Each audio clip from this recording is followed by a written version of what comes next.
Let's talk about hummingbirds for a moment. Responding to a fantastic question about planting perennials that attract hummingbirds. The ruby-throated hummingbird is almost here in northern Illinois in early spring. Eastern red columbine is a plant that co-evolved along with that long bill of the hummingbird to get nectar out of that specific plant.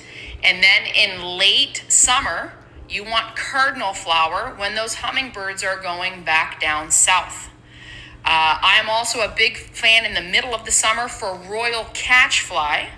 That's another red plant that the hummingbird's eyes can find. That's what their eyes have evolved to look for, those red flowers. So eastern red columbine, cardinal flower, which needs moisture. So next to the downspout where my roof rainwater comes off, I plant cardinal flower and royal catchfly. Okay, so this is the eastern red columbine.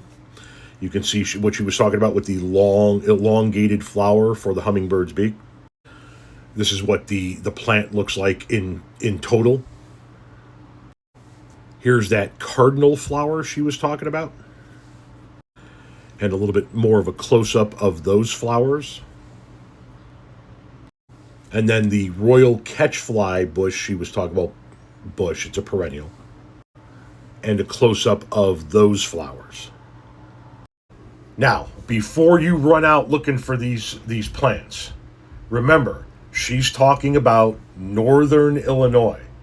So you need to make sure that this type of hummingbird even goes to your part of the country before you go spend your money on these types of shrubs. You need to figure out what planting zone you're in and if you're in the proper planting zone to have these type of shrubs.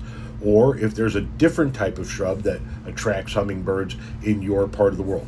She's specifically talking about northern Illinois. I'm in northern Illinois, so I wanted to do this video, and I'm gonna wager, now that this video has been seen by my wife and my mother-in-law, I'm going to be buying several of these particular perennials to be putting in our yard and my mother-in-law's yard. We try to get hummingbirds here in our yard. We have a ton of birds, period. We do the seeds and the peanuts and all of that stuff, and we have every manner of bird out there, blue jays and cardinals and robins and mourning doves and all kinds of stuff.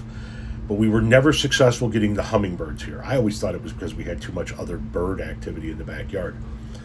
My mother-in-law, however, she puts out one bird feeder, hummingbird feeder, and she's got hummingbirds all over the place. Now she has a slew of hummingbird feeders, and she has this 7 or 8 foot tall lilac that has hummingbird nests all over it. So the hummingbirds love her yard. I'm betting we're going to wind up planting some of these perennials somewhere in the backyard to attract even more of them. But there you go. If you're in northern Illinois, if you're kind of in that zone, in that region, and you're looking for these hummingbirds to attract them to your yard, there you go.